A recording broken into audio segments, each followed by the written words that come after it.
by the defendants. I mean, we're watching this plane land with Trump's logo and brand plastered all over it on national television. Wouldn't he want a chance for a trial to be televised?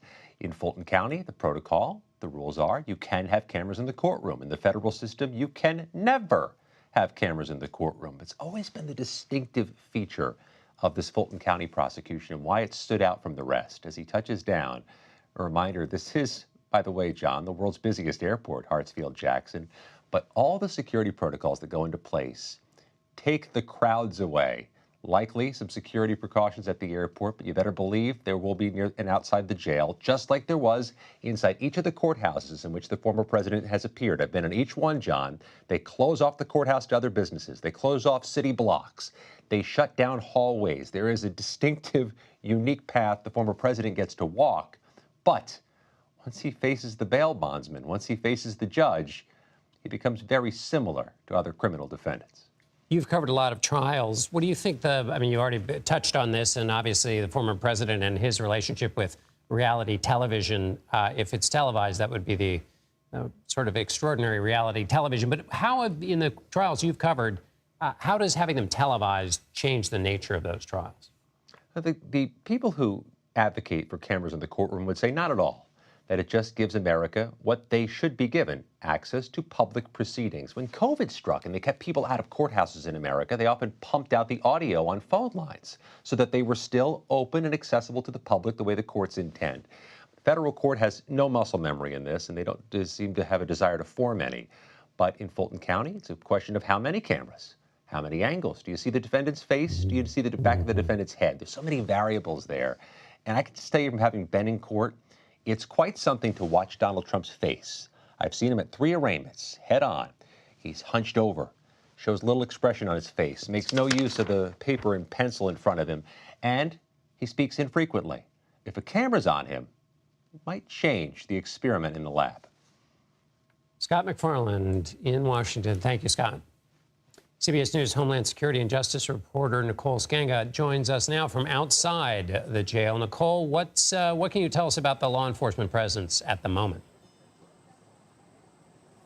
John, good to be with you. Scott McFarland referenced the security footprint, and you can see evidence of it right behind me. These unmarked vehicles belonging to the SWAT team at the Fulton County Sheriff's Office, and they're receiving help from other law enforcement agencies like the Atlanta Police Department, the nearby Gwinnett County Sheriff's Office, and of course, U.S. Secret Service personnel that have been on the ground for weeks, casing the place around Fulton County Jail. There are 2 entrances around here. It's equal parts media and demonstrators, dozens of the former president's supporters out here, and of course law enforcement making sure that everyone is behind caution tape and bicycle racks behind me, that this is an orderly and peaceful crowd, which is what we have seen for the most part today. There are, of course, street closures. Rice Street here closed down. Also a no-fly zone and a no-drone zone in place ahead of the former president's arrival. I know he's just landed here in Atlanta, Georgia, and we've seen some high-profile guests also escorted by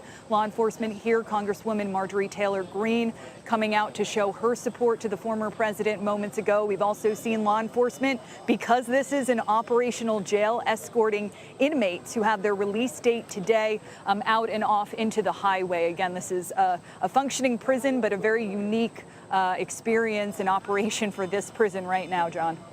Nicole, yes, as you say, the former president's Boeing 757 is at Hartsfield-Jackson on the tarmac there, making its way. What can you walk us through what's going to happen, as far as we know, once the former president is booked, or what he has ahead of him, and then what happens after he's booked?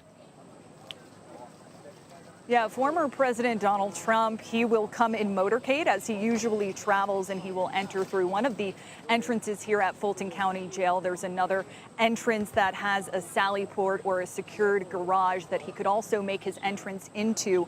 Once he is inside that jail, there's not going to be a lot of activity around him. As Scott mentioned, there is a distinctive path, a planned path the president will take through the jailhouse in order to be processed. So the hallways will be cleared of any extraneous personnel or any other inmates. And once he's inside, he will be processed like any other defendant. That means fingerprints will be taken, his irises will be scanned. That's a kind of biometric identification standard for law enforcement.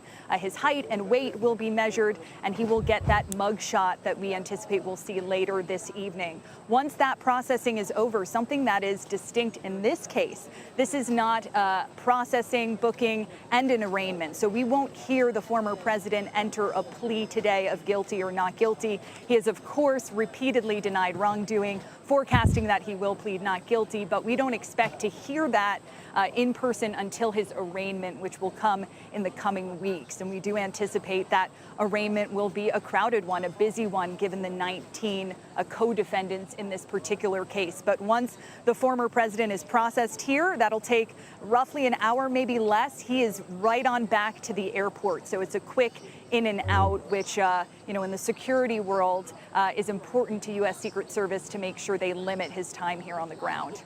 And finally, Nicole, you've spoken to some of the demonstrators who came to Atlanta for this moment. What did they have to say?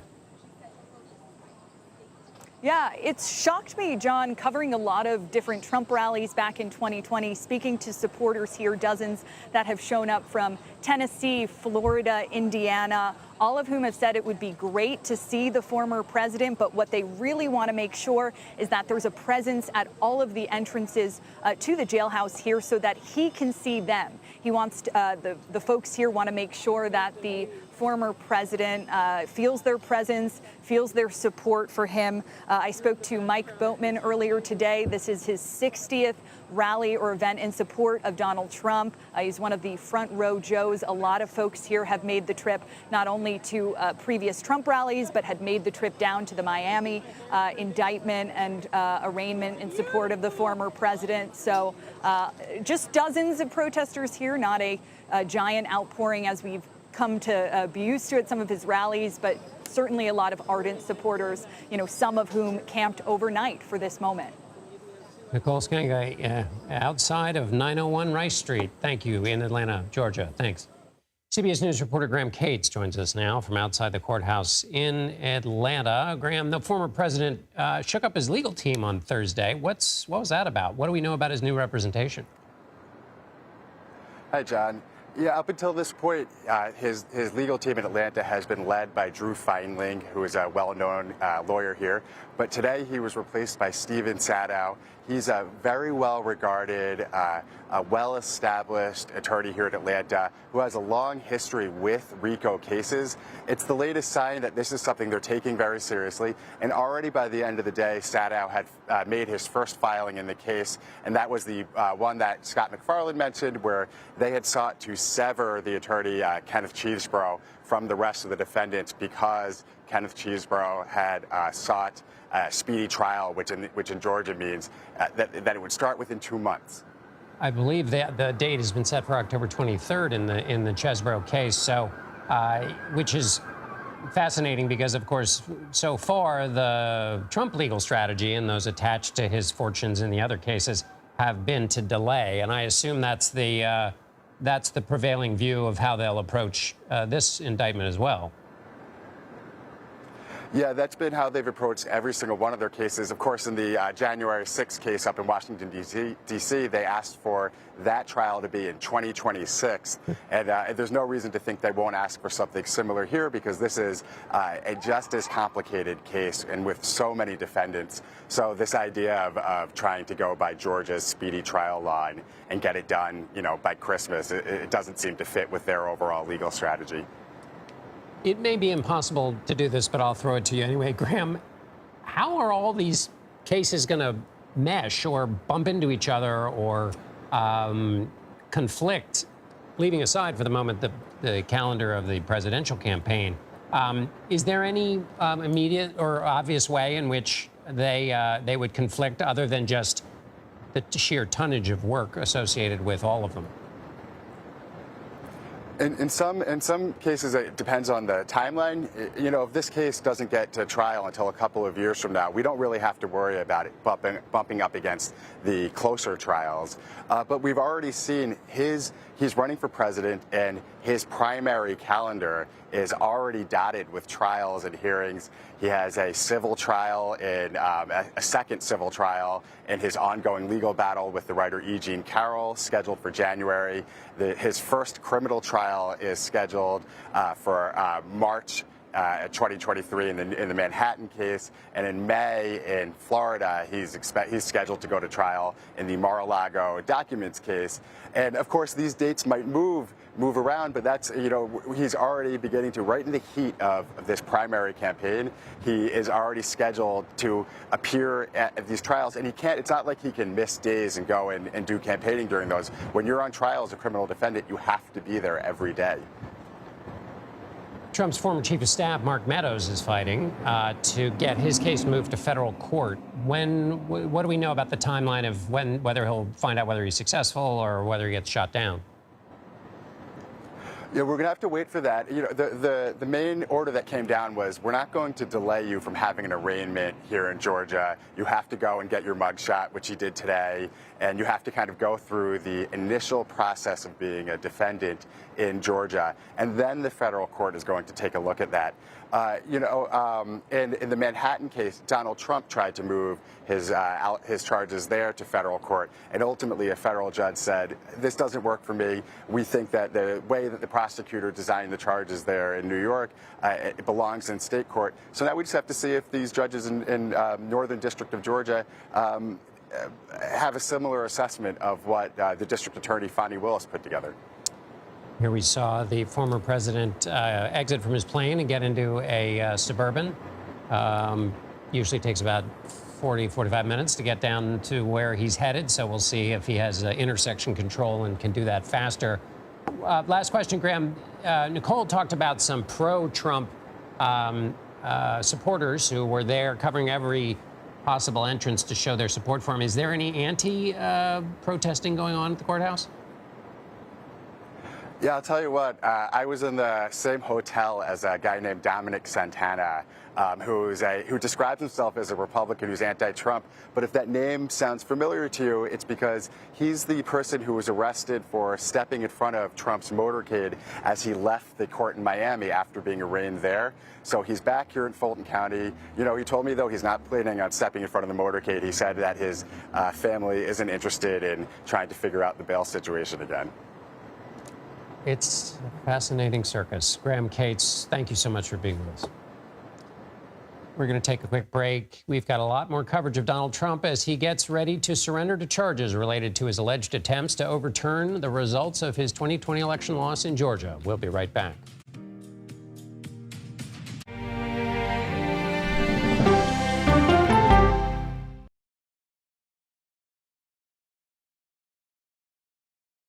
If it's important to our nation, I wonder how you think about where America is at this moment. it's on Face the Nation. Can there be stability if Vladimir Putin remains in power? Face the Nation with Margaret Brennan on CBS. America Decides, taking you inside American democracy. The most important stories on a day-to-day, hour-to-hour basis. You're going to hear a lot of reporting. It is clearly a pivotal moment. Gun control, the economy, education. Both sides of the political aisle fight it out for power. Bringing you the analysis that you need. Thoughtfully, with context. Be part of the conversation. On CBS News streaming. Welcome to America Decides. An original documentary from CBS reports. I always tell people that Twitter would not be Twitter without Black Twitter. It's just us being in fellowship with each other. And it becomes a conversation you don't want to be left out of. People really started to recognize the power of activism on Twitter. Based on that one tweet, the hashtag Oscar So White was trending around the world. If anything has really powered Black Twitter, it's been humor. If your food ain't right, oh, we're going to tell you about that, too. We tend to create change, create culture and cool. That's how movements happen on Black Twitter and go beyond more than that. Black Twitter, the Twitterverse that changed a generation. Now streaming on the free CBS News app. when weather turns extreme. The threat of severe weather and dangerous tornadoes is expected to last. CBS News and the Weather Channel bring you virtual weather technology so advanced, so real. Let's bring in our partners at the Weather Channel. Now 6 feet of water, imagine that. Cars that can act like battery lamps. These hyper-realistic simulations show you what the weather will look and feel like before it happens. Feel the forecast, streaming on CBS News.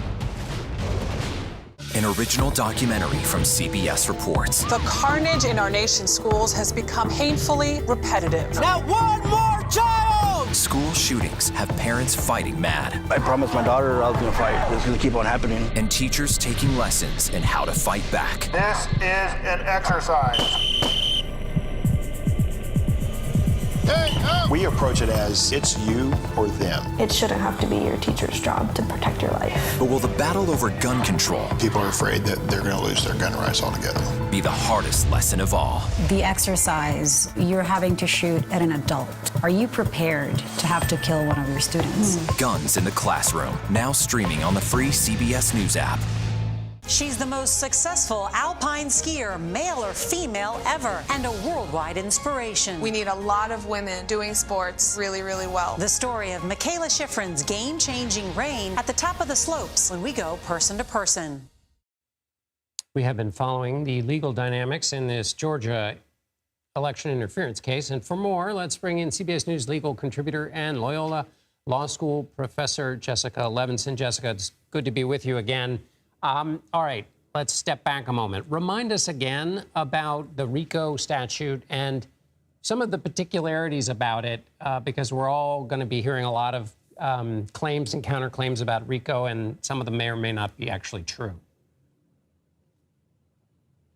And we're all going to basically be in a law school classroom hearing about RICO. And soon we will all be experts on RICO. And you just had a great discussion about how televising this trial will be different. And I think part of how that's different is that we are going to learn that Georgia has a very broad, meaning very generous for prosecutors, RICO law. RICO, people may know as a racketeering law, typically used for organized crime, sometimes for street crime, sometimes for members of the mob.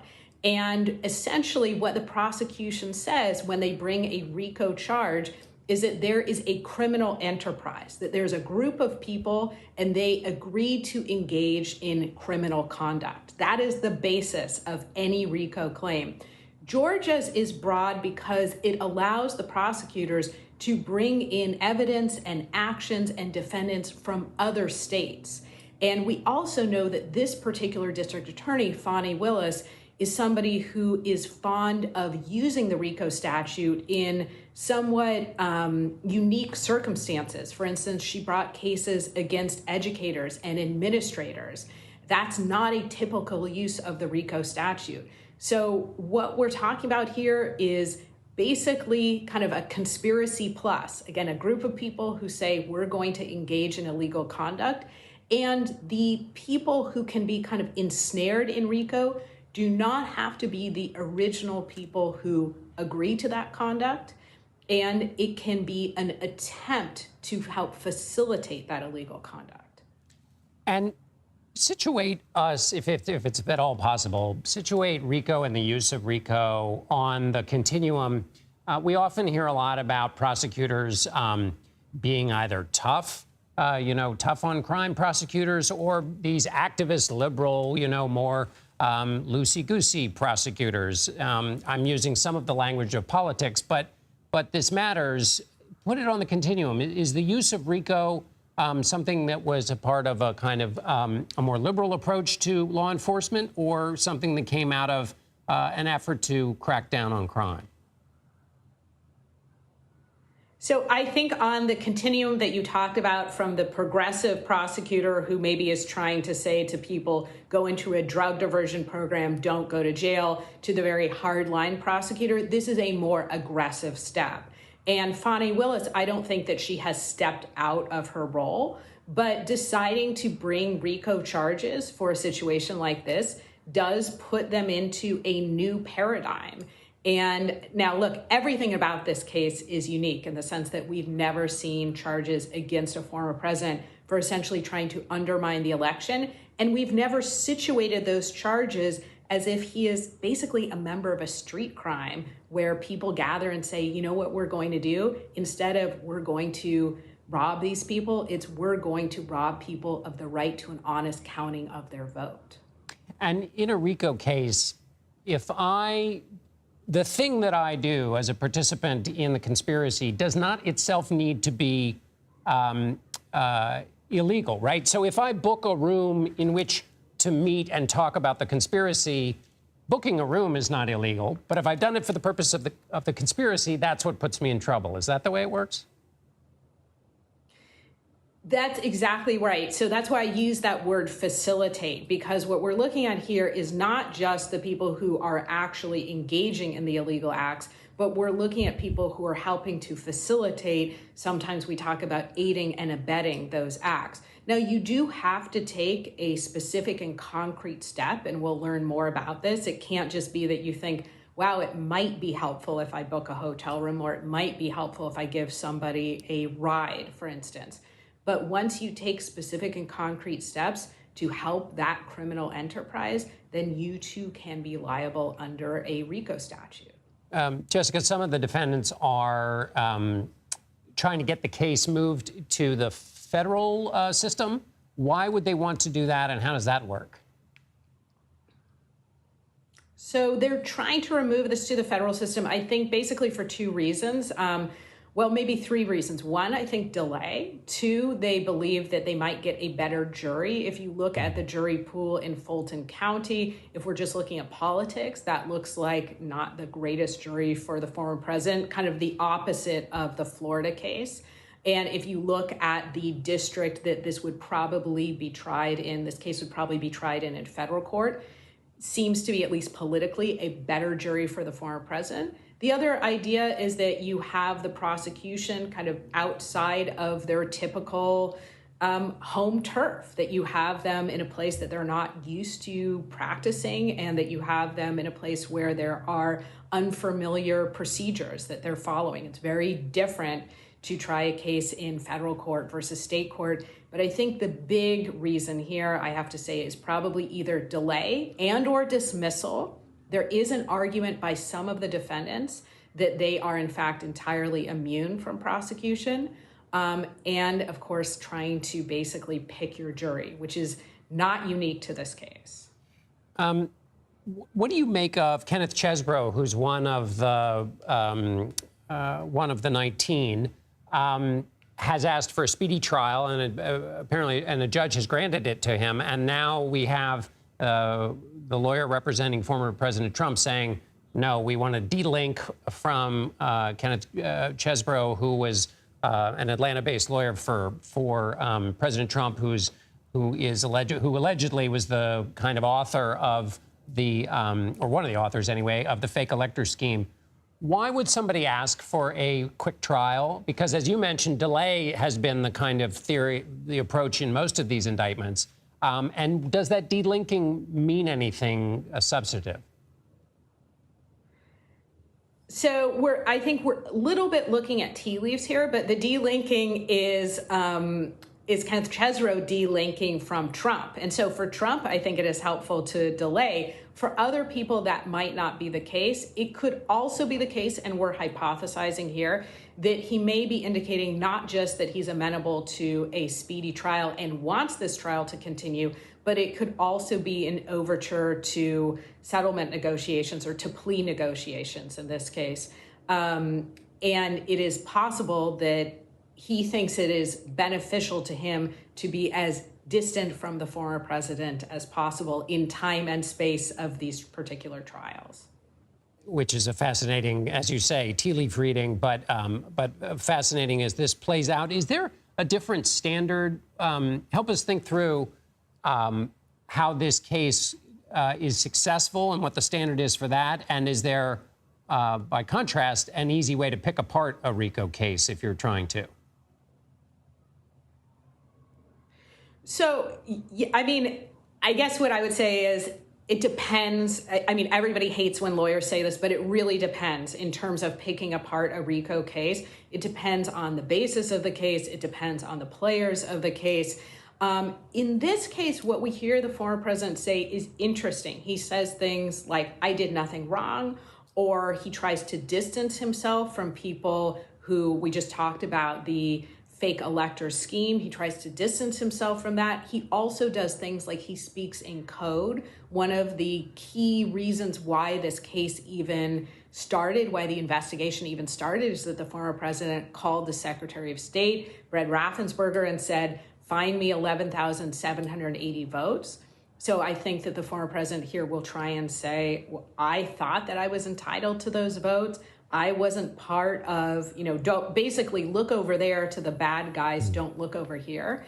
But in terms of what we're going to expect, I think we're going to expect the former president to say in court that he has First Amendment protections. I do not expect that to be particularly successful. I think we expect him to say that he was not part of this larger alleged criminal enterprise.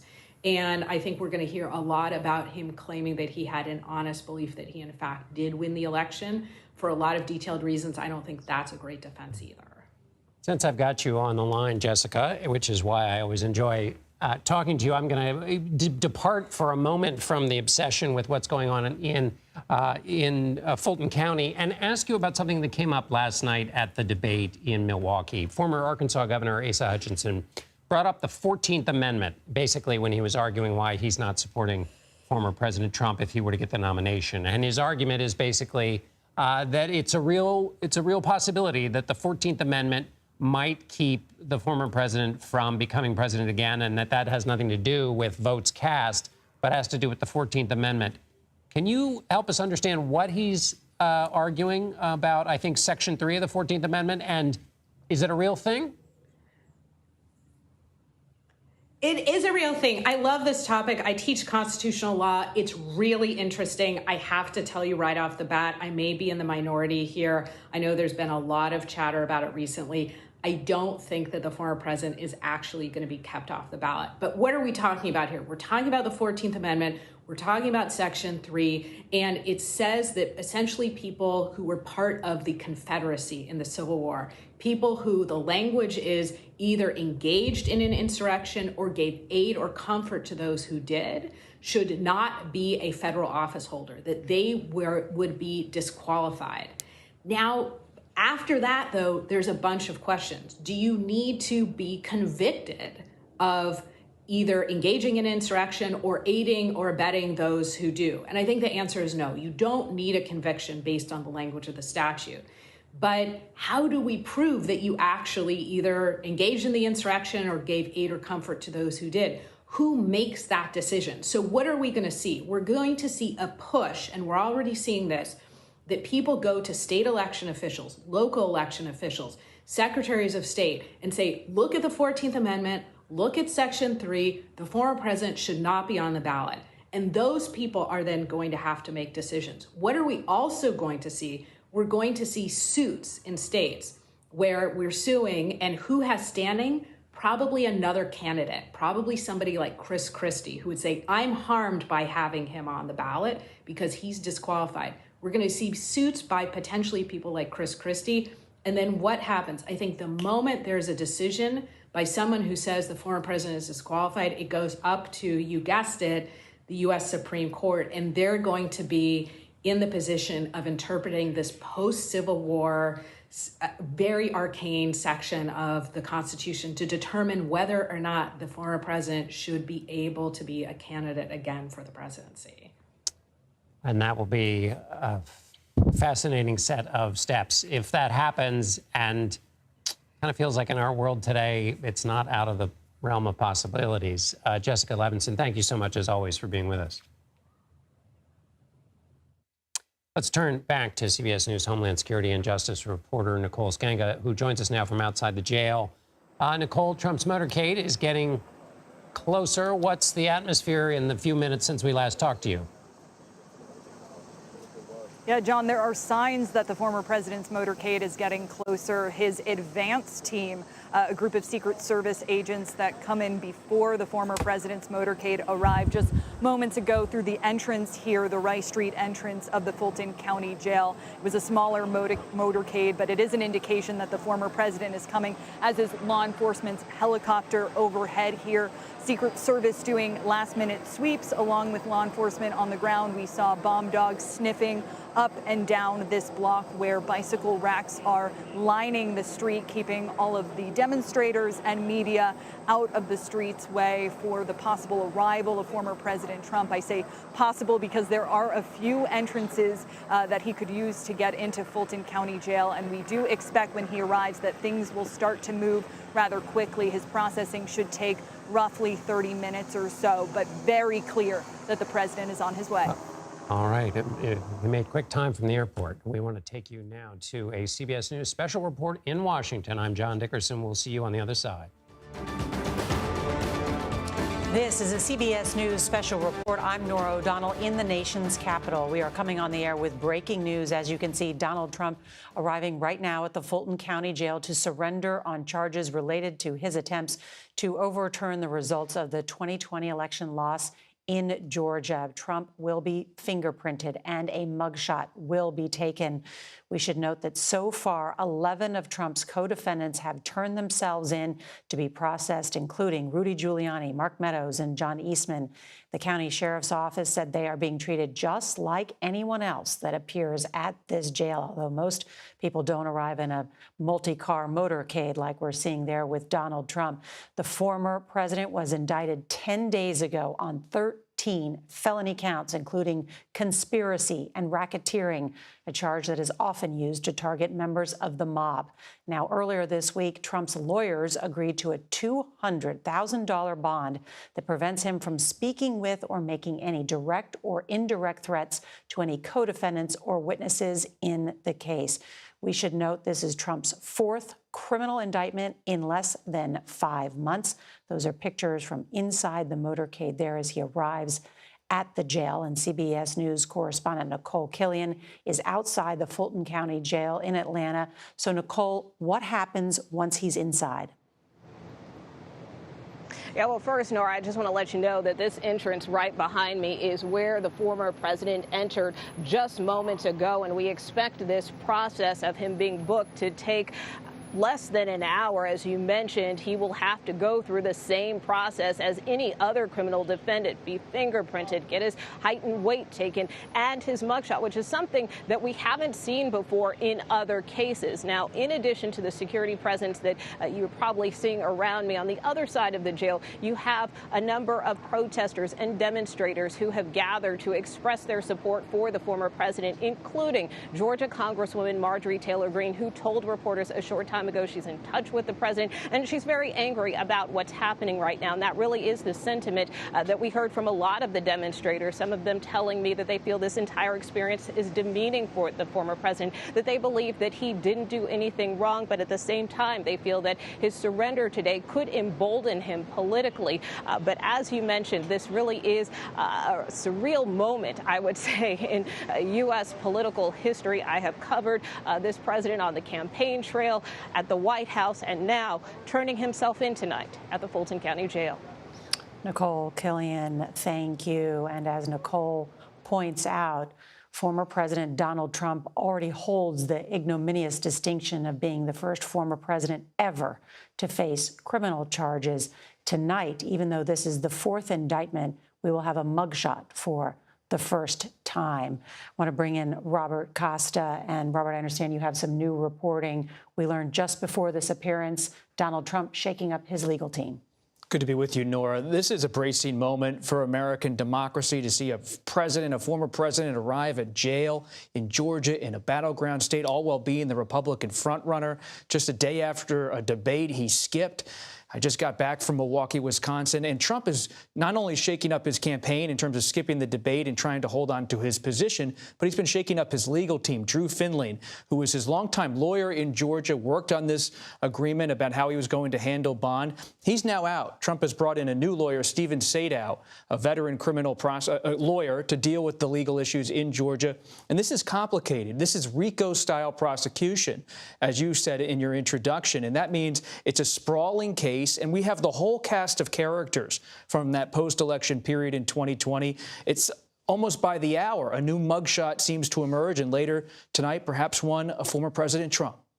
I want to bring in our CBS News legal analyst, Ricky Kleeman, on this very matter, because I know, Ricky, you know the former president's new lawyer very well. Tell us about Stephen Sadow. What's his expertise? What do you think his legal strategy will be? I've known Stephen Sadow for decades. I have tried cases with him, cases that were complex conspiracy cases that lasted many months. So he is someone who we would say is a man who understands and knows the law. He's the person that you turn to when you want to know about the legal definition of something. He's a person you turn to when you want to know the rules of evidence or the rules of procedure. He has an extraordinary memory. In court, he can cite a case to a judge off the top of his head for precisely the principle that it represents. He also has an interesting aura, Nora. He is quiet. When he comes in, he'll take his position, and when he speaks, believe me, you turn and listen. In terms of strategy, he is also aggressive. He is someone who knows how to file motions. He knows how to argue them. So I think that we will find, just as we might have found with Drew Finley, a very aggressive motion practice, particularly dealing with motions to dismiss this RICO indictment as well as the other charges. Ricky, I have to ask you, because Donald Trump has been turned down by a number of high-profile attorneys. Why do you think Stephen would want to be involved in this case? I think Steve Sadow is a true believer. I think he believes that every person accused is entitled to the best defense.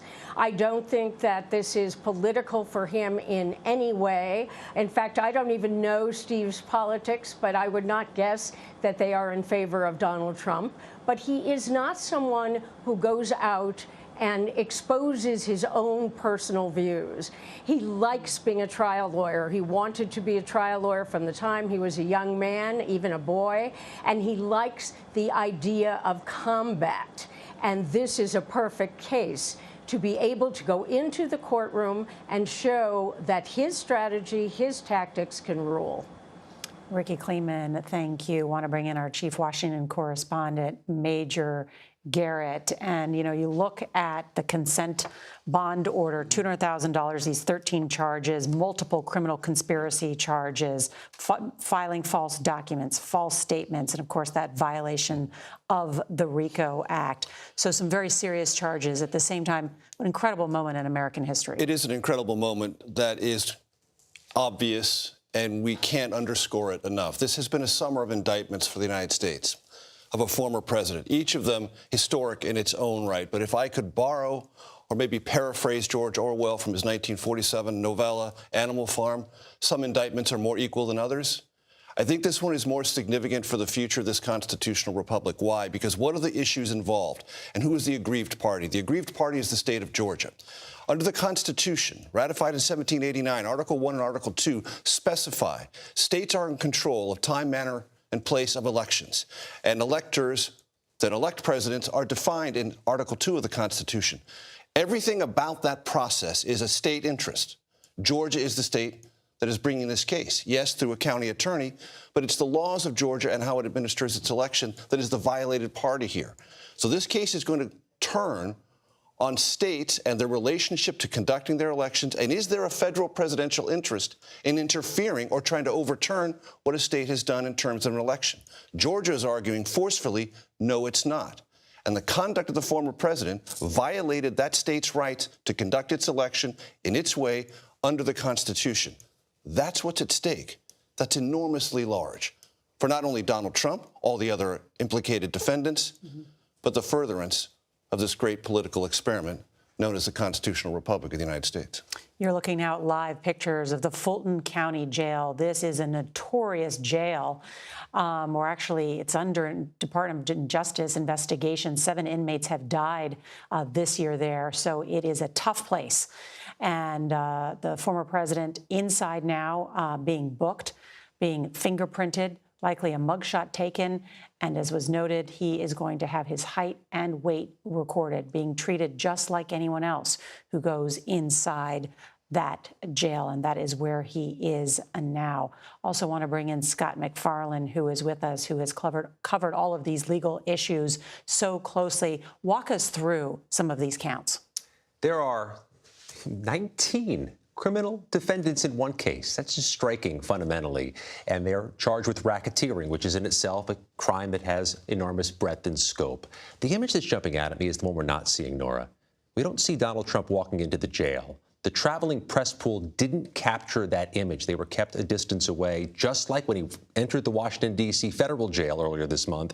He's still able to control some of the optics. Didn't have that image shared with America. There are 7 others who've still yet to surrender themselves in this case. They have until 12 p.m. Eastern time tomorrow to do so. And the biggest name on that list is a name we've heard so much since the 2020 election, Jeffrey Clark, the former Trump administration Justice Department official who in the 11th hour, the final days of the administration, allegedly sought to overturn the election results and seize control of the Department of Justice. I mentioned his name in particular, Nora, because he's going to challenge, much like former Chief of Staff Mark Meadows is, to move this case from Fulton County to federal court. The judge has just set a hearing for Jeffrey Clark for September 18th on that matter, but he still has to surrender. And Nora, if they were to succeed to move this case to federal court, a couple things change. The projected jury pool goes from just Fulton County to all of the Northern District of Georgia, and it takes the cameras out of the courtroom if this were ever to go to trial. So that's a very important distinction, because as it stands now, the press has been granted the right to have cameras in the courtroom. That would change the dynamic greatly. Federal courts prohibit cameras universally. That's why there will not be one in Washington, D.C., nor will there be one in Fort Pierce, Florida. If they're able to shift this to federal court, the same is true in Georgia. Mark Meadows makes the same argument Monday morning, 10 a.m. Eastern, to move this case to federal court. If there's any inkling that's going to succeed, it's quite likely former President Trump will try to make the same shift. It's an important question, and I'll defer to Ricky because she's the legal expert here, but I've read the district attorney's response to this, saying nothing that has been alleged is part of the ordinary carrying out of duties of a chief of staff or a president. They're outside of those bounds. Therefore, they are state crimes, and therefore the jurisdiction should hold. But again, I defer to Ricky. But the response from the district attorney is very forceful on the points of law and conduct. The former Chief of Staff, Mark Meadows, surrendering earlier. We have his mugshot from earlier today. Striking to see the former White House Chief of Staff in a mugshot. And of course, just yesterday, Rudy Giuliani, which of course, that mugshot of him, America's mayor, who led New York City with distinction after 9/11, and then has been embroiled in these legal matters since representing and giving advice to Donald Trump, a fall from grace that has cost him greatly, not only personally, but financially as well. Who, before becoming mayor, earned a reputation as an aggressive prosecutor, prosecuting, among other things, RICO cases in the Southern District of New York, where in some cases, lawyers were also prosecuted by Rudy Giuliani. He appeared before cameras yesterday in New York City outside his apartment before heading down to Georgia. And I don't know about you guys, but he seemed upset. He seemed really moved by what he was facing, and I sensed a different tone from him than I've ever sensed before. The weight of this, when you have a mugshot taken, being fingerprinted after spending most of your life prosecuting criminals, particularly personal for Rudy Giuliani. I think about that line from the film All the President's Men, when Deep Throat's in the garage with Woodward, Robert Redford's character, and said things got a little bit out of hand with All the President's Men, with Watergate. And with Georgia, it's important to step back and ask yourself, well, why are we watching all of this right now? What is going on with Georgia years after the 2020 election? What happened? Well, here's what happened, and briefly as possible. After 2020, and Trump is defeated by then President-elect Biden in November 2020. Trump goes to Giuliani, and he says, my campaign lawyers are not giving me any good answers. I need answers that I can stay in office. And Giuliani says, well, let's fight it in the courts. So they do that throughout November 2020. They fail. Then in December 2020, Trump and Giuliani huddle with a few others, including Sidney Powell, who's one of the indicted people in this RICO case, an outside conservative lawyer, among others. And they say, well, we can't win with the court, so what are we going to do? And they come up with a scheme to pressure states to send alternate electors. And during the course of my reporting with Bob Woodward, we discovered a memo authored by John Eastman, who also has a mugshot, also indicted in this RICO case, which said to Trump, if you lean on states, somehow they can, with special sessions, irregular legislative sessions, or even just pressuring with activists, they can create these new slates of electors. And they really focused on Georgia because they believe Georgia was a ruby red state that was primed to do what Trump wanted. I always think about Trump's rally on the night of January 4th, 2021. Trump goes to Georgia famously or infamously, depending on whom you ask, and he says, Mike Pence, you better do what I want on January 6th, and the whole crowd in Georgia goes wild. Everybody's down in Georgia saying Georgia's going to be the state that puts it over the line for Trump on January 6th. The lieutenant governor of Georgia now, Burt Jones, was in Washington on January 5th to meet with Vice President Pence, just to say hello, to say maybe you should think about changing your mind on January 6th. So Georgia became this cauldron of activity. Everybody was going there to ask the governor, Brian Kemp, to have a special session and to send those alternate electors. But ultimately, they didn't, and Kemp remains a foe of Trump. And now Georgia is this microcosm of the broader story we've been covering for a long time of January 6th and American democracy. That state decided by less than 12,000 votes. And there's an intervening event there in Bob's beautiful narrative. The special election is conducted for 2 Senate races. Both go to Democrats. Every Republican you talk to in Georgia now will tell you if Trump and his allies weren't so obsessively focused on the 2020 election, but put in for those races, those might have been won by the Republicans. There wouldn't have been a governing, though narrow, majority for Biden in the Senate, and much of the things that Biden has gotten through would not have happened. That was a crucial 72 hours, not only in the history of Georgia politics, but the ramifications for Congress and the Biden administration and former President Trump. And in the primaries recently, there was a referendum on Brian Kemp and Brad Raffensperger. They both won their primaries. So if Republicans in Georgia were aggrieved by all of these things that Trump talked about, they would have cast their ballots differently. They didn't. We are just learning that Donald Trump has been booked, according to Fulton County Jail records, a number attached to that. And of course, what's looming is whether there'll be a mugshot of the former president, that it will be seen around the world, Robert. And you said Rudy Giuliani's tone has changed, but this is a grim story for those beyond those in power. Ruby Freeman and others, they have said they were maligned by Giuliani and Trump during that period.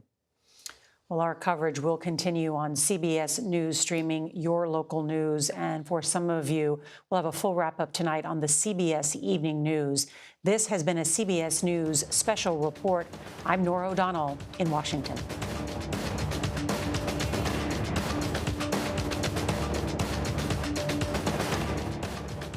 Hello, everyone. I'm John Dickerson. Former President Donald Trump is in Atlanta, inside the Fulton County Jail. He is being processed by officials after surrendering on 13 criminal counts against him. He landed in Atlanta less than an hour ago, made his way to the jail from his Trump airplane there, the 757, with the motorcade that we are so used to seeing. The former president and 18 co-defendants are indicted for their role in efforts to overturn the 2020 election in Georgia. And we are expected to see a booking photo from the former president. We have been told that he has, in fact, been booked. And that booking photo, also known as a mugshot, will be forthcoming, as it has been with the other members of the indicted group that have already had their booking photo taken. CBS News congressional correspondent Nicole Killian joins us from outside the Fulton County Jail in Atlanta. Nicole, set the scene for us there as twilight breaks. Well, at this point, we're just waiting for the former president to exit the jail. We know that he has been processed and booked according to jail records, but this entrance right here, right behind me, is where we saw his motorcade go in, flanked by motorcycles and SUVs and, what you normally see when a president is going to an official event. So a bit surreal to see a motorcade like that enter a local jail. But the former president now has to face these 13 counts that he was charged with in Fani Willis's indictment. This was an indictment that was handed up by a grand jury earlier this month for his alleged efforts to conspire to overturn the 2020 election here in Georgia. So that is why he is being processed here today. No one is being let off the hook. Pretty much all of his co-defendants, many of them have surrendered or either reached bond agreements. They only have until tomorrow at noon to turn themselves in. Otherwise, the district attorney has threatened to issue a warrant for their arrest. It's a great point, Nicole. The protections and comforts of being a former president now encased in the pretty rough quarters of the Fulton County Jail, where he's going through all of this. In terms of what's happening outside, in Miami, we saw a lot of pro-Trump protesters. There was a bit of a circus atmosphere. What's it like there now? And was there any response as the former president arrived?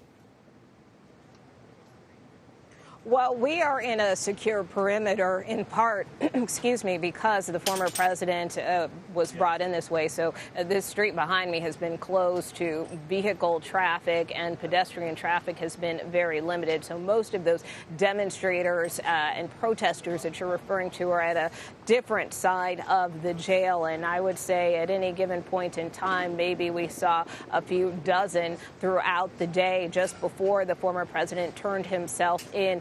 Georgia Congresswoman Marjorie Taylor Greene showed up, and she told reporters that she's been in constant contact with the former president.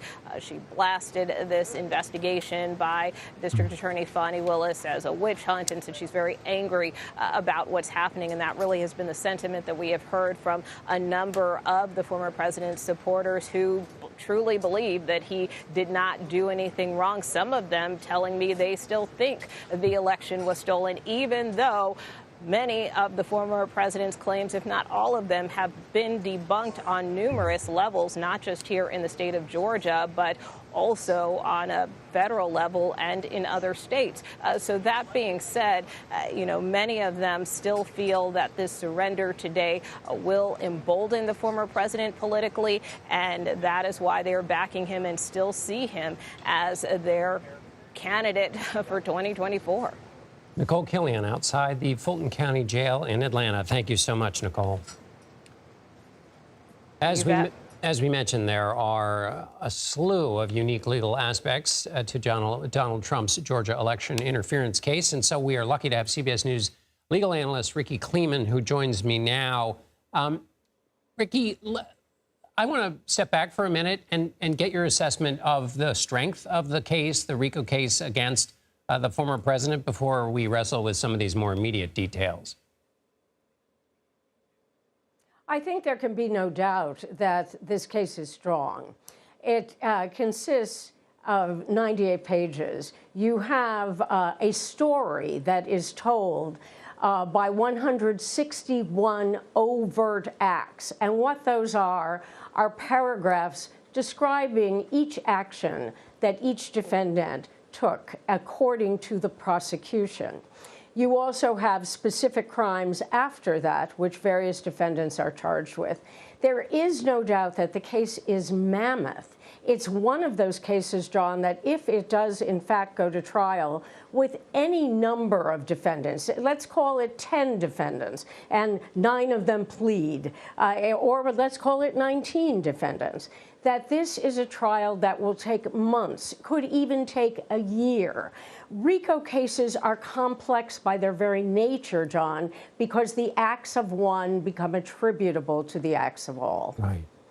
So I want to ask you now about former President Trump's, his new attorney, Stephen Sadow, who is representing him in Georgia. You've actually tried cases with Sadow. What can you tell him? And then I want to ask you about a specific act he took today. But what is his, what's he like, and what does this mean about the legal strategy that the president is likely to adopt?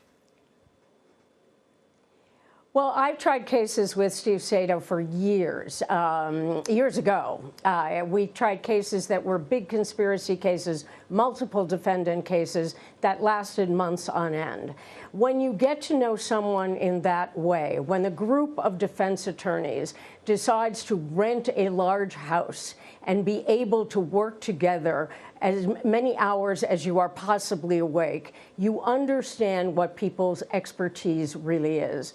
Steve Sadow is what I call the law man. He is someone who everyone would turn to about issues of law, issues of evidence, issues of procedure.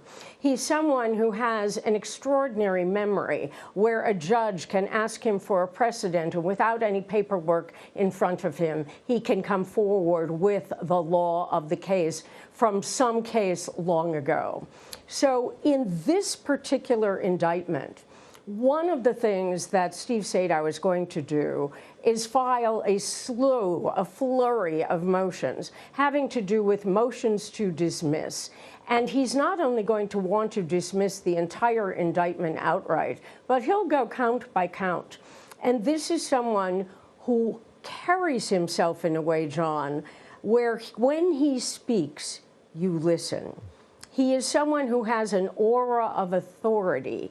He is not a showman. He is not a showboater. He is a real lawyer. So what then do you make of his decision today? And Kenneth Chesser, who is another named member of this RICO case. Chesser, a lawyer, asked to have a speedy trial and has apparently been granted it. Trial is set for the 23rd of October. And Sadow has asked to sever former President Trump from Chesser. What do you make of all that machinations? Well, it was a very smart move. It was a smart move, John, and he did it fast. There is no way that Donald Trump, or probably most, if not all, of the other defendants would want a speedy trial. Many of these lawyers, not just Steve Sadow, but many of these lawyers have just been brought on this case. The amount of material that they had to digest in order to be able to get ready to try the case on October 23rd, that's almost an absurdity. It almost cannot be done, even with those 24/7 work schedules. So you move to sever. Let Chesser have a speedy trial. Donald Trump doesn't want a speedy trial, and in great part because Donald Trump wants to take his time to file these motions. So I think that Sadow's move was appropriate. It was smart. Let me ask you this very quickly, Ricky. What's Chesser's game then? Why does he want it to move quickly? And just from a political perspective, I'll just ask you one question at a time. Why would he want to move quickly? Heaven only knows, John. I have no idea. The only thing that he could have done was to try to call Fani Willis's bluff. Fani Willis said she was ready. So it is perhaps possible that Chesser's lawyers decided to see if she really meant it. Because you understand that when you move for a speedy trial, if that trial does not occur, the sanction is dismissal. Yeah. So he may have really taken her up and on her words, and she says she's ready to go. A lot more of those nights with very little sleep ahead for a whole bunch of lawyers. Ricky Kleeman, thanks so much for being with us. As we've been covering, former President Donald Trump has left the Fulton County Jail after being booked by officials in the Georgia 2020 election criminal case. He faces 13 counts, including racketeering and conspiracy. We expect a booking photo, also known as a mugshot, of the former president to be released, as has been the case with those that have already been booked in this case. Let's turn to CBS News Homeland Security and Justice reporter Nicole Skanga, who joins us now from outside the jail. Nicole, former President Trump left moments ago. that seemed fast.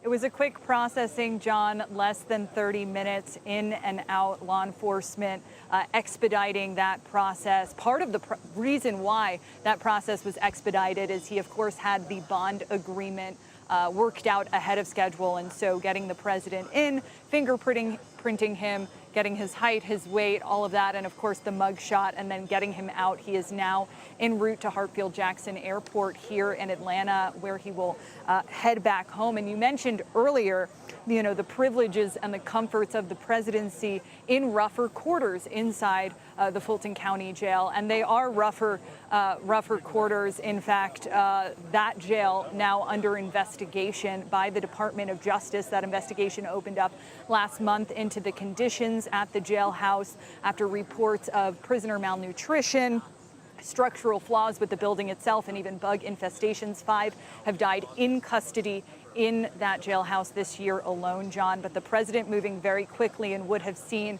very little of that. The hallways would have been cleared for his processing there, and he would have moved out, in and out of the Sallyport, that secured garage, and been back on his way. He will return, of course, to Atlanta in just a couple of weeks for his anticipated arraignment, where he will then appear before the judge and, as we've been talking about, enter a plea which will be televised. Nicole, you reported earlier that there are some supporters of the former president there who were aligning themselves strategically so that no matter what entrance he used, that he would see some people on his side there rooting for him. Did that take place? Did they snap into action? Was it even time for that since he was in and out so fast?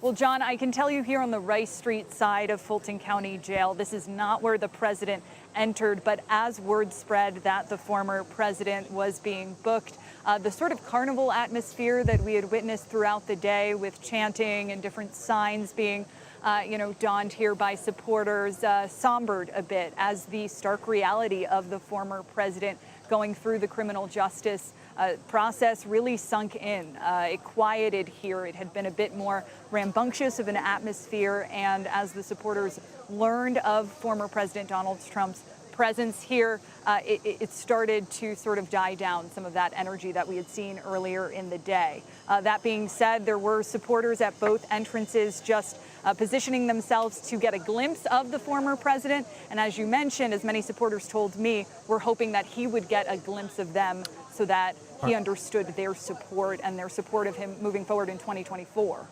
Nicole Skanga, thank you. Back now to CBS News reporter Graham Cates, who is outside the courthouse in Atlanta. Graham, the former president shook up his legal team.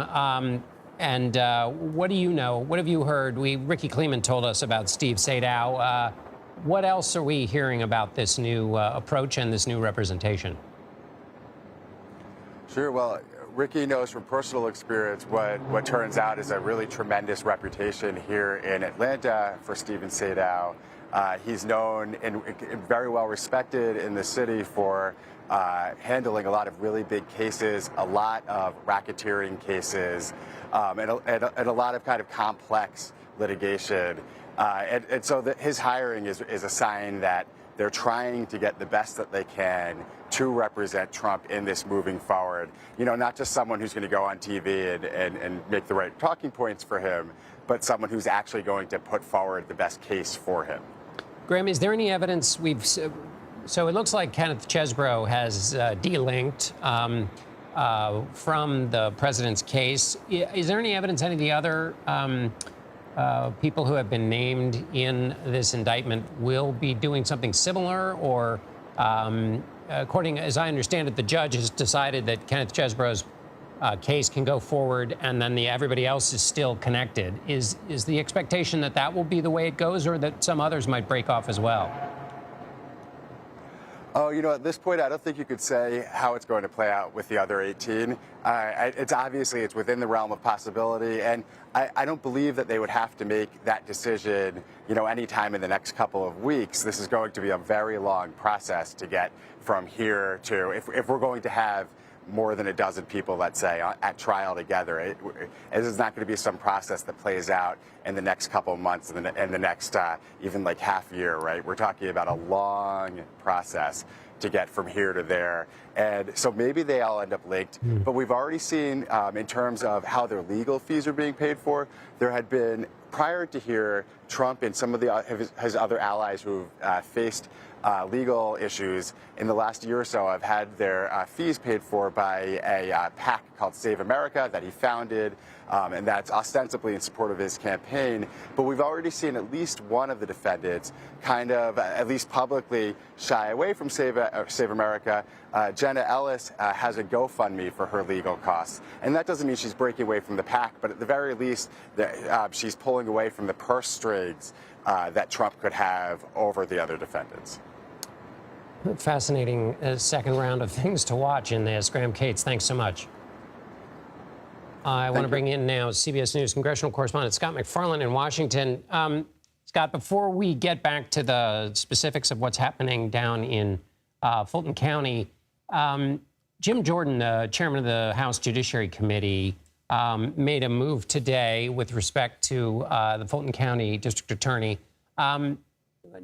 How similar was that to what he did with the Manhattan DA, and what's going on there? It's remarkably similar, John. Let me remind everybody, Jim Jordan, the chairman of the House Judiciary Committee, is one of Donald Trump's most ardent supporters in the U.S. Congress. And just as he did with the Manhattan District Attorney a few months ago, he has now, through his committee, recommended the records, the documentation from this prosecutor, the Fulton County District Attorney's investigation of Donald Trump. In his request, he argues that this is a politicized investigation that is made to dethrone Donald Trump ahead of 2024. And he also wants from Willis any correspondences she's had with the special counsel in the federal case, Jack Smith. Fani Willis has resoundingly, robustly denied those accusations, but this is now a predictable response from Republicans. They've done this since the start of the year. Each time Donald Trump has some interface with the criminal justice system, in each of these four cases, they accuse the prosecution of being overzealous, politicized, and weaponized. That's happening again. And is the gambit that by trying to connect or alleging without perhaps any evidence of a connection between the Fulton County DA and the special counsel, that if they've been in conversation in some fashion, that is a way to say that somehow this is connected to the Biden administration? Is that the political gambit there? Almost as if it's its own political version of a conspiracy, that there's parties working together for a larger effort. I mean, a politicized conspiracy is how you could connect those dots. As I watch these images, though, John, as you watch that motorcade go from Hartsfield-Jackson International Airport and then back to Hartsfield-Jackson International Airport, it's quite clear tonight Donald Trump has yet again controlled the optics of things. When he appeared in Washington, D.C. federal court in the first week of this month, there were no images of him walking into that courthouse. There was only images of a motorcade, things that looked, for lack of a better phrase, presidential. These images have a symmetry. You see a motorcade. You see police on motorcycle. You saw, touching down an hour ago, that Trump aircraft with the brand boldly plastered on the side. Yes, there'll be a booking photo in this case, but notwithstanding that booking photo, yet again, Donald Trump has controlled optics of his case, and he did so this time, John, in prime time. Although, of course, he's not the only one in charge of where the cameras are pointed. But that's a topic for another day. We've got more in this case on Friday, which is not everybody in the cast that have been indicted has shown up. Is the expectation basically we'll have mugshots of the whole gang by the end of tomorrow? There are 7 more, John, who are due to report by 12 p.m. Eastern time tomorrow. The most prominent of the names is Jeffrey Clark. He has been a predominant figure in these investigations ever since the 2020 election. He's accused of an 11th hour effort to overturn election results and, to a degree, seize power in the U.S. Justice Department, a formative figure in the January 6 Select Committee's investigation charged in this racketeering case. There are 6 others, and it shows the breadth and scope of this case when you look at the biographies of the 6 others. 2 of them are prominent figures in Chicago. One was a publicist for the disgraced R&B singer R. Kelly. She's accused, along with a pastor from Chicago, of exerting pressure on an election worker in Fulton County to claim that there was a bogus result or bogus results in Fulton County. There are a couple others who've been tethered to Coffee County, Georgia, where, according to prosecutors, administrators in the election gave access to the voting equipment to those who may have been doing Donald Trump's bidding. There are other lawyers. There's an accused fake elector. This is such a broad case. 19 defendants. It's so different than the case here in Washington, John, which was built for speed. One named defendant, Donald Trump, which is why there's this expectation that case involving the former president could be on a trajectory to get to a jury the quickest. So that's such a great point, is the complexity of this case is exactly what the special counsel was trying to avoid, because the concern in the special counsel's case, going back to this notion of politicization, is that if there happens to be a new president, and that new president is Donald Trump, and his case is still going on, that the new attorney general will stop it or somehow basically interrupt it from happening. Jack Smith has been unambiguous about this, John. He has said publicly he wants a speedy trial. And not only does he want a speedy trial, he's argued in court filings that not only is the defendant entitled to a speedy trial, but the country is entitled to a speedy trial. And in Washington, D.C., there's a uniqueness to the case. The district judge here who's overseeing this case and will have a hearing Monday morning to determine the trial date has told Trump's lawyers if Trump was to continue with this hyperbolic, vitriolic rhetoric on his social media platform, she's inclined to move the trial earlier in the calendar to prevent the tainting of the jury pool. That's a bit of leverage she can exert. She may start to exert that Monday morning. That case, by so many legal scholars' accounts, is the one that could go first. And it is federal, which means that a future president could have some power to pull it back, dial it down, or simply get rid of the attorney general or special counsel who authorizes it. So on that Monday decision, Scott, is that for when the trial itself starts, possibly? I mean, the big act, or is it a preliminary date along the way to that? That's the day the judge will announce her recommended, projected, or determined trial date. Jack Smith has asked for January 2nd, 2024 for the trial to start. The Trump team has asked for April 2026 for the trial to start. Judge Tanya Chutkan gets her say, and she's the judge. Her word is the one that's going to go in the docket. She'll get to determine that at 10 a.m. Monday. And just the enormity of these cases will really stand out at 10 a.m. Eastern Time Monday, John, because that's the same time, the same hour, Mark Meadows goes before a judge in Atlanta asking to move this Fulton County case of his to federal court. Everything happening at once everywhere.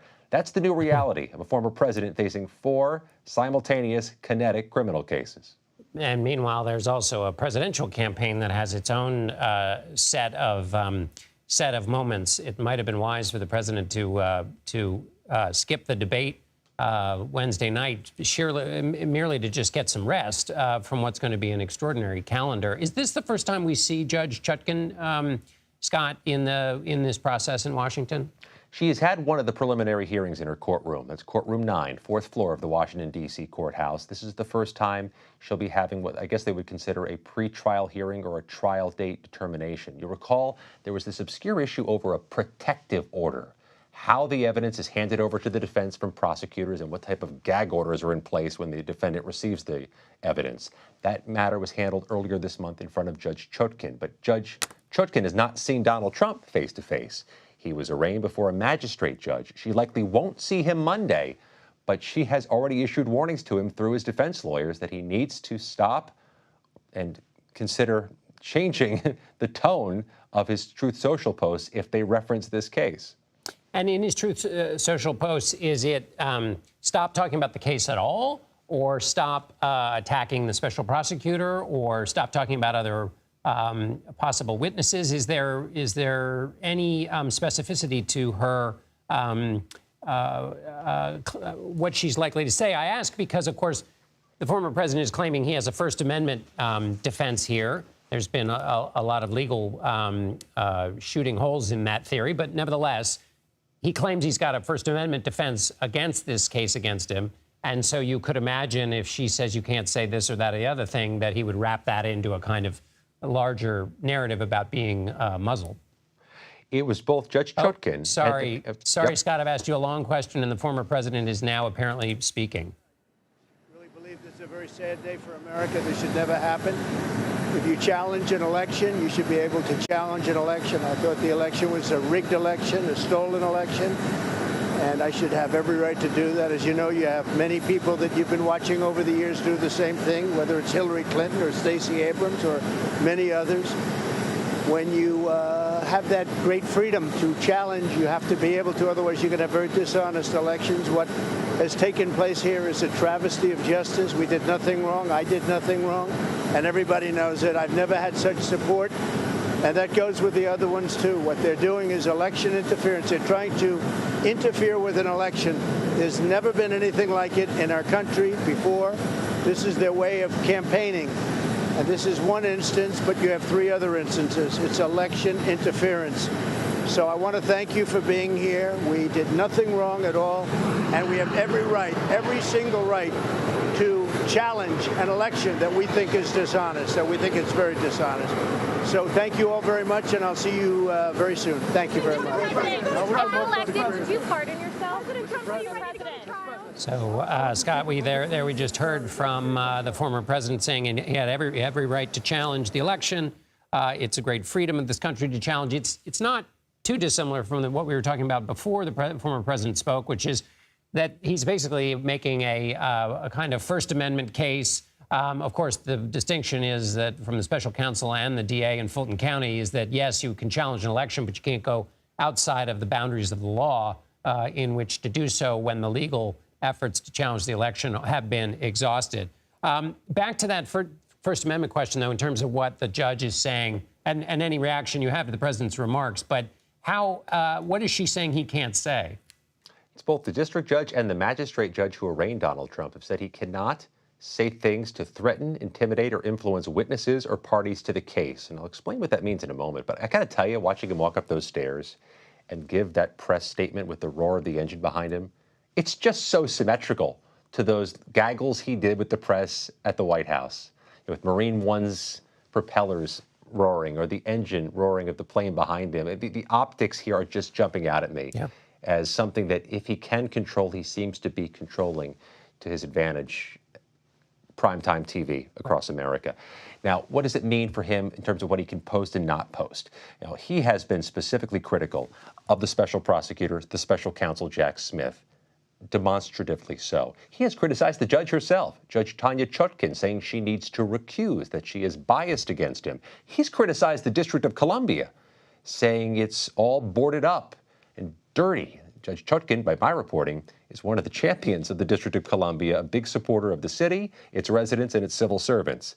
We're going to find out Monday what all that means when Judge Chutkan gets the attorneys in front of her, gets to talk about Trump's statements and talks about a trial date. Again, she has emphasized that she's willing, if not eager, to move the trial date earlier on the calendar if those types of statements are made. There have been statements he's made along those lines since she issued that order. So you do have the prospect here that Jack Smith gets the date he wants from her, January 2nd, 2024, potentially a date that ends in 2023. We find that out Monday, 10 a.m. Eastern Time. Scott MacFarlane, thank you as always. And now CBS News political director Finn Gomez joins us on the phone from Atlanta. Finn, you were traveling with the motorcade. What did you see in Atlanta? I'm sorry, John. It's very loud here on the tarmac. Former President Trump, we've been in the motorcade with him as he went to Fulton County Jail. He just came on so briefly to press. He did not take any questions. And as you summarized earlier, John, he really did not say much. Essentially rehashing some of what he had, some of the talking points that he said previously. We've been told that there is, by the campaign, that there was a mugshot taken, which would be first out of the 4. And I'm afraid we're losing you there on the cell phone connection. Finn, thank you. The mugshot was taken. Now we'll see whether they use it to fundraise, as they sort of did after the Manhattan indictment. Finn, thank you. It remains to be seen how Donald Trump's ongoing legal battles will affect him in 2024. They seem to have helped him so far, but we're going to bring in Anthony Salvanto, CBS News Executive Director of Elections and Surveys. Anthony, I want to start with a kind of meta question, which is that the Georgia case is all about false claims. The president said he had every right to challenge the election, but of course the district attorney is saying that he did something fraudulent. The Washington Post counted up the fraudulent claims made by the president during his presidency and got to, I think, about 30,000, even if they were being too aggressive. Let's say 100 times would be more than we'd expect from a president. How do his supporters think about the president and the truth and the idea about whether he is a person who tells the truth or not? It's a meta question, but it's also a practical one, in my view, in the sense that it speaks to how our democracy is working, and it speaks to understanding the nature of Donald Trump's support. And so we approached it this way. We knew that, among other reasons, that for his voters in the current GOP primary, where we know he has a large lead, among other reasons they're supporting him, they say, is to show support during these legal troubles. So that's sort of underpinning it. But to your point about the truth, we also asked, very simply, who is it that you feel tells you the truth? And I phrased it specifically this way in an attempt to try to capture it. Who tells you the truth that is something that's accurate? Or I gave folks another option. Who tells you things that might be wrong sometimes, but accidentally so? In other words, they were trying to tell you the truth, but they were wrong, right? They made a mistake. Right. And then a third column, which was outright lies, which is a deliberate attempt to mislead. So you had those options. Well, for those who felt that let me put it this way. Donald Trump came out on top among his voters for the person who tells them the outright truth, the accurate truth. And it ranked ahead of their friends and family. Now, there could be some reasons for that, right? You could think your friends and family are misguided. Many people, I'm sure, might. Even ahead of conservative media figures. And I put that on there deliberately because, we know that especially his voters are getting their news from certain sources. So what is this, and how do we put this in context? And I had another question that I have to mention. Go ahead. Can I interrupt just briefly because this is... So one of the things in covering President Trump, and covering all politicians, but he has gone pro with it in a way that we've never seen before, is that a lot of times you got voters who would say, I know he's not, the facts aren't right, but the truth is. In other words, they would forgive him any fact, even if it was a pretty darn big one, because they felt that it was in the service of his being connected to a greater truth they believed, which appears to be possibly what you're getting at. And that is powerful politically, but it also means you can make anything up you want. I think that's so important because this idea of larger truth, while it may seem, sort of highfalutin as we talk about politics in particular, but it matters. And I think it matters in this particular measurement. I asked questions about the U.S. political system. What do you think of it? Describe it. And, well, not a surprise. Americans, by and large, they describe it as dysfunctional. Right. Okay, that's another conversation. But Donald Trump's voters and likely primary voters in the Republican Party are much more likely to describe it all as corrupt. So to your point and your question, you're talking about somebody they think is giving them this larger truth, and it's juxtaposed against what they see as this not just dysfunctional, but corrupt political system. He becomes the honest broker in that. He becomes the truth teller for that larger idea, especially when they see that system prosecuting him, persecuting him even. Right, and the truth as defined within that corrupt system as they see it is the opposite of it. In other words, because it comes out of the corrupt system, it must not be true. So, anyway, we could go on for hours, Anthony, but this is fascinating. One last thought, if you have one. Yeah. Well, no, I was saying it's one of these things is he then wins. When you see polling says he's winning among those voters who want someone who's honest and trustworthy. Yes. The other half of the country that thinks he did something illegal might step back and say, how can they think that? That I think we have to appreciate or at least understand. That's their thought process. Anthony Salvanto, it's a pleasure as always. Thank you. Thank you. For more, let's bring in CBS News legal contributor and Loyola Law School professor Jessica Levinson. Jessica, earlier Trump said on the tarmac, and this is a version of a variety of defenses he's given, he said, quote, "We have every right to challenge an election that we think is dishonest." So how does that read to you? And what's the response to that from the legal system? So the response to that from the legal system is you absolutely have the right to file suits. And he filed, and his surrogates filed about 62 post-election suits. I think they lost 61 and a half, basically, of those suits. And certainly, if you think there truly is some sort of fraud, if you think there is some sort of problem with an election, you can go to the courts. And he did, and he lost. What you can't do is concoct a scheme where you try and get people who are not actually electors, who can't actually vote in the Electoral College, to go vote in the Electoral College. What you can't do is say to the vice president, who has no constitutional authority to stop the counting of the Electoral College votes, to try and pressure him into doing so. What you also can't do is file frivolous suits. And John, that's why part of what we're seeing, in addition to this case, is cases against the attorneys who filed these suits. That is serious, that is rare, but what we're seeing is people like John Eastman, people like Sidney Powell, people like Jenna Ellis, they are facing complaints from state bars based on filing those suits. So in the abstract, can you challenge an election? Of course. But let's look at what actually happened here and what prosecutors have accused the former president of doing. Jessica, what's the line between being frivolous and just being a bad lawyer? Let's say I'm just really not very good at my job and I file a lawsuit. Can I be penalized for that, or is there a little wrinkle that needs to be in there? I know there's some allegations that they knowingly put some things on these filings that they knew not to be true, but what's the line there? Yes, and I think you were exactly right to separate those two things. There's a difference between filing a suit, which you can file, and then making false statements in court. False statements like, we know that there is fraud, or proof of fraud is absolutely coming. But you asked me, what's this line between I'm just a bad lawyer, I'm going to file a lot of suits and see if something sticks to the wall, basically like pasta. And there are lines. You have to have a good faith belief that your client could succeed.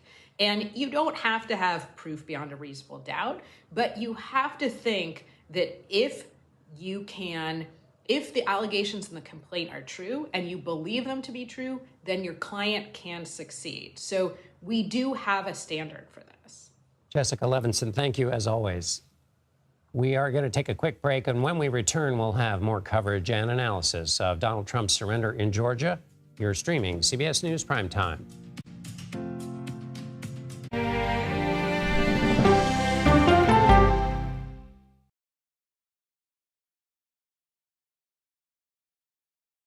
If it's important to our nation, I wonder how you think about where America is at this moment. it's on Face the Nation. Can there be stability if Vladimir Putin remains in power? Face the Nation with Margaret Brennan on CBS.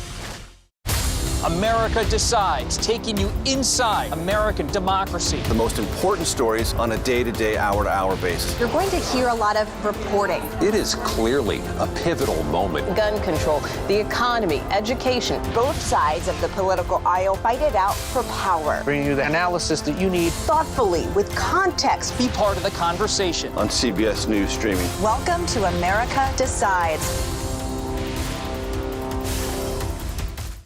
An original documentary from CBS reports. I always tell people that Twitter would not be Twitter without Black Twitter. It's just us being in fellowship with each other. And it becomes a conversation you don't want to be left out of. People really started to recognize the power of activism on Twitter. Based on that one tweet, the hashtag #OscarSoWhite was trending around the world. If anything has really powered Black Twitter, it's been humor. If your food ain't right, oh, we're going to tell you about that, too. We tend to create change, create culture and cool. That's how movements happen on Black Twitter and go beyond more than that. Black Twitter, the Twitterverse that changed a generation. Now streaming on the free CBS News app.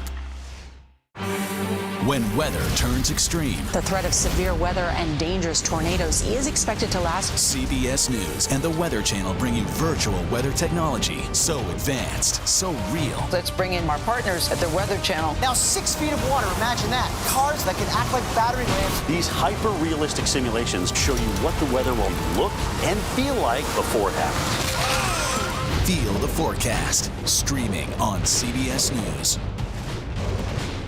An original documentary from CBS reports. The carnage in our nation's schools has become painfully repetitive. Not one more child! School shootings have parents fighting mad. I promised my daughter I was going to fight. It's going to keep on happening. And teachers taking lessons in how to fight back. This is an exercise. We approach it as it's you or them. It shouldn't have to be your teacher's job to protect your life. But will the battle over gun control, People are afraid that they're going to lose their gun rights altogether, be the hardest lesson of all? The exercise, you're having to shoot at an adult. Are you prepared to have to kill one of your students? Guns in the Classroom, now streaming on the free CBS News app. She's the most successful alpine skier, male or female, ever, and a worldwide inspiration. We need a lot of women doing sports really, really well. The story of Michaela Schifrin's game-changing reign at the top of the slopes when we go person to person. CBS News congressional correspondent Nicole Killian joins us from outside the Fulton County Jail in Atlanta. Nicole, set the scene for us there as twilight breaks. Well, at this point, we're just waiting for the former president to exit the jail. We know that he has been processed and booked according to jail records, but this entrance right here, right behind me, is where we saw his motorcade go in, flanked by motorcycles and SUVs and, what you normally see when a president is going to an official event. So a bit surreal to see a motorcade like that enter a local jail. But the former president now has to face these 13 counts that he was charged with in Fani Willis's indictment. This was an indictment that was handed up by a grand jury earlier this month for his alleged efforts to conspire to overturn the 2020 election here in Georgia. So that is why he is being processed here today. No one is being let off the hook. Pretty much all of his co-defendants, many of them have surrendered or either reached bond agreements. They only have until tomorrow at noon to turn themselves in. Otherwise, the district attorney has threatened to issue a warrant for their arrest. It's a great point, Nicole. The protections and comforts of being a former president now encased in the pretty rough quarters of the Fulton County Jail, where he is going through all of this. In terms of what's happening outside, in Miami, we saw a lot of pro-Trump protesters. There was a bit of a circus atmosphere. What's it like there now? And was there any response as the former president arrived?